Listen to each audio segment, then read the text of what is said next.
Здравейте, вие сте с Profit TV, аз съм Снежина Петрова. За развитието на имотния пазар у нас днес ще разговаряме с господин Иван Мекушин от Winslow Developments. Здравейте. Здравейте. Господин Мекушин, какво жилище търси днес българинът и промениха ли се предпочитанията му? Като цяло не можем да кажем, че са се променили предпочитанията. Това, което прави впечатление на нас, че се търсят жилища в размер на около 60 до 85 квадратни метра, най-вече с 2 спални, като се насочват все повече и повече хората към таки практични, удобни, функционални жилища, в зависимост от разположението му, в зависимост от изложението. Бихме казали, че нараства интереса към жилища в комплекси с контролиран достъп. Като пример мога да посоча за такъв комплекс нашия, който е в Манастирски ливади изток. Интересното в случая е, че хората се стараят и разбират значението на това да си спестят време, например за спортуване, за пазаруване, за удоволствия. В един такъв комплекс от ограничено ползване човек може да е спокоен за това къде играе детето му, за това с кого играе.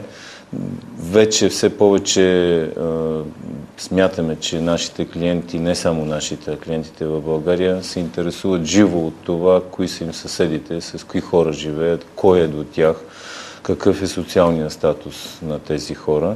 И поради тази причина смятаме, че действително ще продължи да все повече и повече интереса към такъв тип жилища. Нашите клиенти са частни предприемачи, адвокати, менеджери в проспериращи фирми и за тях социалния статус и социалното значение на жилището, което обитават, ще придобива действително по-голямо значение и това неминуемо ще се отрази на ръста на търсенето на такъв тип жилища.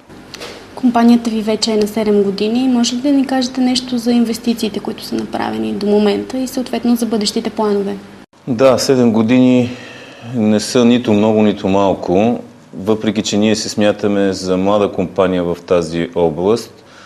Успяхме да направим доста за тези 7 години. 2001 година създадохме фирмата като българска фирма с английско участие.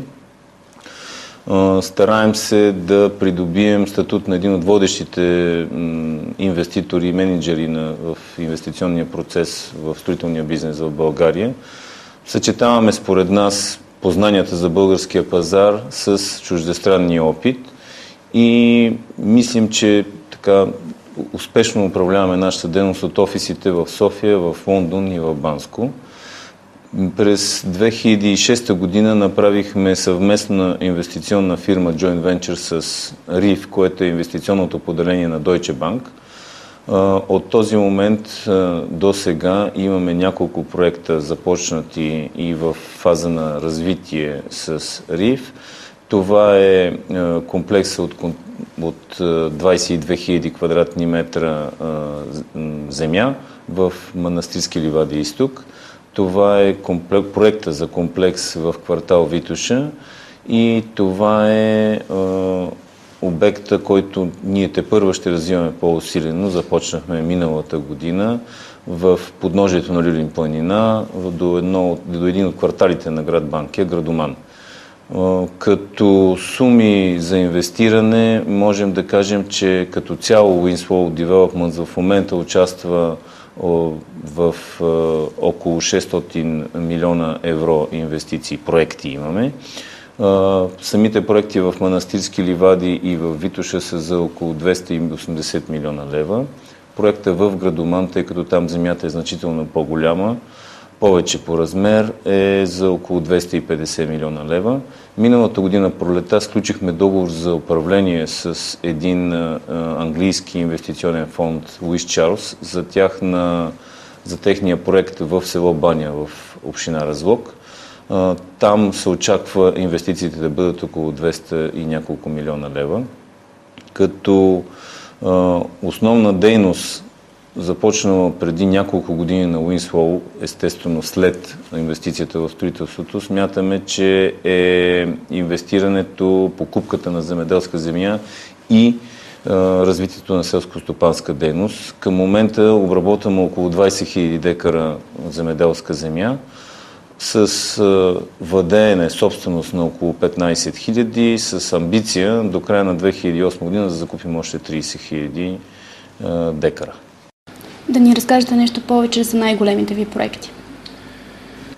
Най-големите ни проекти са Манастирски ливади изток, който е в процес на развитие. Началото на годината в април месец, т.е. пролета на април месец направихме първата копка. Към момента вече има заложени основите на няколко от сградите в този комплекс. Това е комплекс с контролиран достъп. Идеята в този комплекс е на повърхността на проекта да нямат достъп автомобилите. Ние сме осигурили за всички автомобили на живеещите в този комплекс, във всички тези блокове, подземни паркинги. 12 000 декара има 12 000 квадратни метра зелени площи, като по този начин, осигурявайки паркиране под земята на 2 подземни етажа, ние осигуряваме възможност за растеж на високи дървета, като се стараем голяма част от тези дървета и всичките те да се бъдат нискоалергични.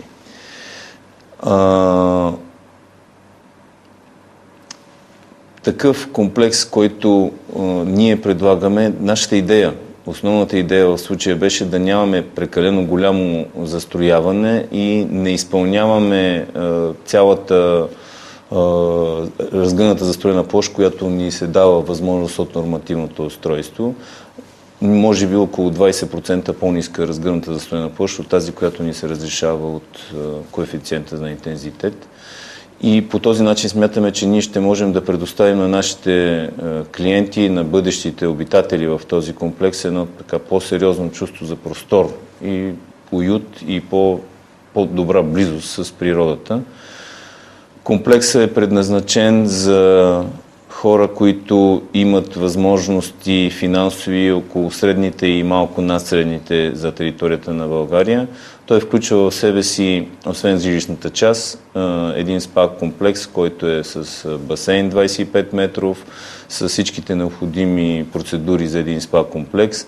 Имаме осигурени спортни площадки, детски площадки, предвидени са магазини от рода на хранителни стоки, пекарни, аптеки, ресторанти за всички тези, които могат и които ще живеят в комплекса. Като цяло е това.